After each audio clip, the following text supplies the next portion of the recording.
So today we're going to be talking about and discussing a few different ways that you can identify a high quality scent. And quality is another one of those extremely divisive topics in the fragrance community. You'll have people on one side saying one thing and people on the other side saying another thing. It's kind of like, performance and compliment factor and really everything about fragrance. It's always, very personal, very subjective, and to an extent, quality kind of fits in there as well. You hear high quality and cheap and low quality and all these things thrown around all over the place, almost with no rhyme or reason. And while I'm not a fragrance expert by any means, I'm not a perfumer who sits in a lab and compounds these fragrances. Over the years of smelling many different things, I've kind of picked up on a few things to where I'm able to pretty easily identify if I can smell that a fragrance is of higher quality or if it's on the cheaper side. And honestly, it's not too hard to do. Sure, when you're first starting out, it may be a bit intimidating and you may not really have a full understanding of what it is that you're actually smelling. But trust me, after you smell a few hundred different fragrances, several hundred of them, you'll kind of start to develop a nose and be able to tell what is high quality and what is on the cheaper side. And of course, when you're smelling all these different things, you got to make sure you're smelling a variety. Everything from cheapies, $10, $15, $20 scents up to some higher end niche fragrances as well. You can get samples of those and try them that way, and it's just going to help build up your palate, so to speak. So we're going to jump into this one. The first one is not really something that you can use to identify if something is high quality, but I'm putting it here because I want to talk about it up front, and that is that price does not always equal quality to some extent. Now, are you ever going to get a $20 to $30 fragrance, even $40 fragrance that is as high quality as, let's say, a $300 plus Rose Dove or, a $250, $300 plus Killian fragrance? No, I don't think that's ever going to happen. That's not me shilling for these brands. These brands don't pay me. They don't even probably know I'm around. I just really am a fan of those niche brands. Take another brand, Amouage. They have no idea I exist. Are you going to get something that is that high quality with a small price? The answer is going to be no. However, just because a fragrance is $30, $40 does not automatically place it in the ultra cheap, crappy quality category, right? There are definitely different tiers within that price point. There are some $30 fragrances that are terrible in terms of quality and scent and just everything, and there are some $30 fragrances that are actually really good in terms of quality and blend and uniqueness and everything about it, right? It just depends. On the other hand, and I know you guys are waiting for this one, there are some $50, $60, $70, $100 pushing fragrances out there that maybe aren't the best quality, maybe aren't that good. And there are some other fragrances within that same price bracket that are really good. It just depends. You could look at some Paco Rabanne fragrances which retail for about $80. And you may think that they're a bit on the synthetic side. I'm looking at you, Invictus, right? You may hold that opinion.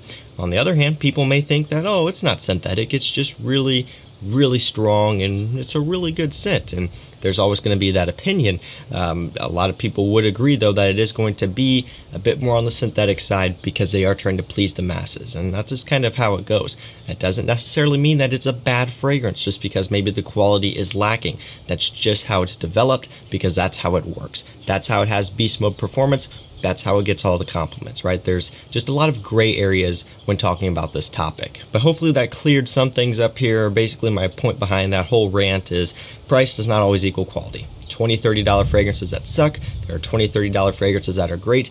And on the other spectrum as well, some expensive fragrances that suck, some expensive fragrances that are great. You just have to weed out all the bad ones and find the ones that are actually good and worthwhile. And of course, that kind of leads me to the first point here of identifying a higher quality scent, and this should be no surprise, but it is actually the smell. And you're probably thinking, okay, genius, now what about the smell? What can I look for here? And I got your back. Typically, when I'm first smelling a scent, right, quality is going to be one of the first things that I notice, and it's not, something that I'm looking for like I'm a niche snob and, I'm going to bash the quality on this new release.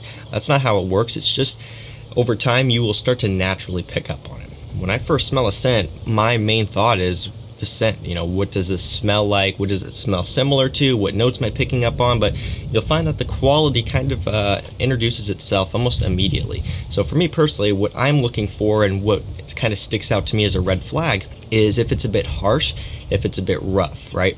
If you spray it on and let's say, first off, you get an alcohol blast in the opening, that's not good, right? That is not good. That is something that is common with a lot of Calvin Klein's, fragrances in the $20 to $30 range.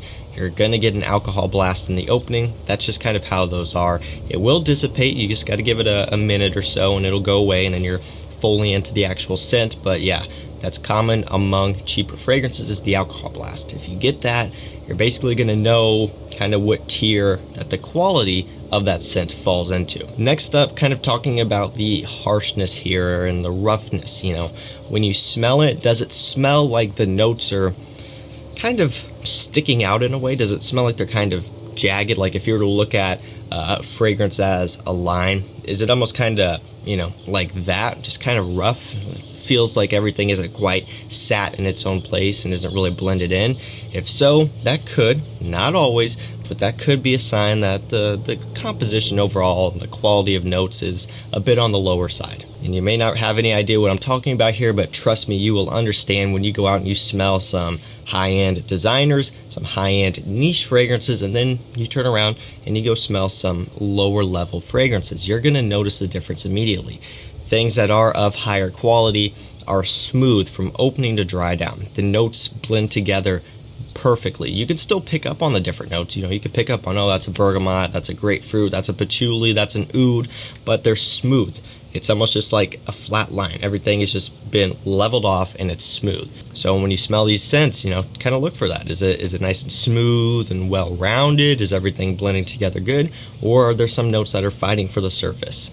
Another thing that you can look at in terms of the smell is how it develops. So some fragrances are very linear. What you spray on in the opening is what you're going to get in the dry down. It doesn't really change at all. Other fragrances are very much not linear, and they will actually develop substantially over the time from opening to dry down. Some more than others. Some will change a little bit. Some will actually change a lot, and it'll almost be like a completely different scent. So you want to look for that, how does it smell, how does it behave as it develops, as it goes from the opening to the mid to the dry down. If it's on your skin and it's going through the development stage and some parts start to get a little bit weird, a little bit rough, a little bit different, that could be the sign of a cheaper scent. They didn't have the money to keep going back and getting more mods of the fragrance done, paying the perfumers and just having the time and budget to keep tweaking it. It could be a sign of that. Or if it stays buttery smooth from opening to dry down, everything smells and feels very well thought out, well, that's probably because it was, and they spent a lot of money on that. Next up, let's talk about the elephant in the room, presentation. How does presentation pay into the quality of a scent? So this one is kind of tricky. When you get into the cheaper spectrum of fragrances, it really doesn't matter a whole lot, at least from what I've seen, because I've seen some of the worst bottles, some of the ugliest, cheapest, crappiest, worst bottles, but held within was a great fragrance in terms of smell, quality, performance, all of that. And a lot of times what's going to happen there is these brands, being that they are, smaller brand, cheaper fragrance, that sort of thing, they know their budget is limited, so they're choosing to put the money into the scent rather than the bottle. And that's a smart move. That's what I would rather see done any day of the week. So when it comes to that cheaper category, let's be real, most of the bottles are going to be on the cheaper side. You're going to be getting plastic caps. They're going to be press fit. The boxes are going to be just boxes. Who really cares anyway? Atomizers, sometimes they may be good, sometimes maybe not. You also may find with these cheaper bottles that the quality control could be a little bit lacking. You may get a bottle in that leaked a little bit. You may get one that has a messed up atomizer or just something like that. Normally doesn't happen with the bigger brands. It can happen, and it does, but it is more common with the cheaper, smaller brands. Again, all goes to the cash flow thing, right? They don't have the same type of funds available as these top designer and niche brands do, who are just doing this, more seriously, I guess you could say, just kind of to a different market, a different target audience. So yeah, cheaper fragrances doesn't mean so much. When you get into a more expensive designer and then of course niche, that's where it starts to matter a little bit more. You can take, for example, a Dior, a Chanel. You've got magnetic caps. You've got some of the best atomizers in the game. You've got really nice, well thought out boxes and overall presentation.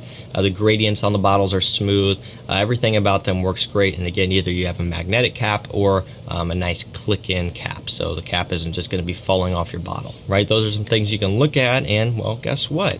All those fragrances there, those Chanels, those Diors, they have great quality. They smell amazing from opening to dry down. You could tell that they are a more expensive product. But you can also go to some other very popular designer brands, but their fragrances are in a lower price point, and maybe the bottles are a bit more tacky. They're a bit more plastic based. They have some squeaks and some weird sounds when you handle them, and they just really aren't the highest of quality. And then you take a look at the scent, and the scent maybe is a bit on the synthetic side.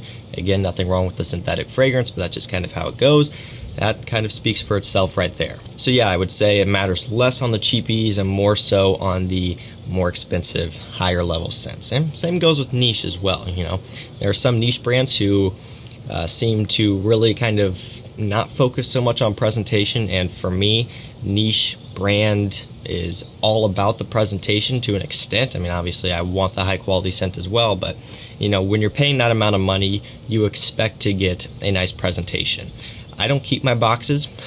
I don't keep any of them. I think I keep a couple, you know, Killian boxes or whatever, because they do look cool. But other than that, they just kind of get thrown away. So I don't really care anymore. I just like the actual bottle itself, and of course the high quality scent. But some people, that matters a lot more to them, again, especially when you're paying that price. So if you get a niche product with that really good presentation, you could probably rest assured that the fragrance itself is also going to be very high quality, because if they already have the budget to put that money into the presentation and they're charging this very high amount, that's also going to trickle over into the product. Because when you're marketing niche, you're marketing to people like us who are going to be very critical if it isn't so good. When you're paying that amount of money and the niche enthusiasts are buying it and the quality sucks, they're going to go after them. And on the other hand, if you do get a niche brand which maybe is a bit less expensive and the bottles are kind of stock bottles and presentation isn't that great, the quality may not be as good as some of the top niche brands, but it's also not going to mean that the quality is down to the $30 fragrances, right? They're still niche. You know, I would still say that they're probably at, around, or slightly above some of the top level designers like Chanel and Dior, but again, it all just depends. So yeah, presentation is another one of those tricky ones, but it's just kind of something that you'll come to find out after you experience a lot of different things. And last up, we're going to be talking about the brand surrounding it. So this is an important one. When you look at the scent and you're trying to decide, like, you know, what's the quality level of this? The easiest way to do it is to take a step back and look at the brand as a whole. Is it Paco Rabanne? Well, you could step back, look at all of their other fragrances, look at all of their other products out there on the market, all of their other shoes and clothing and whatever Paco Rabanne consists of. I honestly have no idea. Take a look at all that. You know, what is the general consensus around those products. Well guys, that's going to do it for me. That was a few different ways that you can identify a high quality scent. I've had this video in my notes to do forever, and I finally figured, well, now would be the time to get that out there. May help you out if you're somewhat new to fragrances. That's going to do it for me guys. Thank you so much for watching. Stay safe, stay healthy.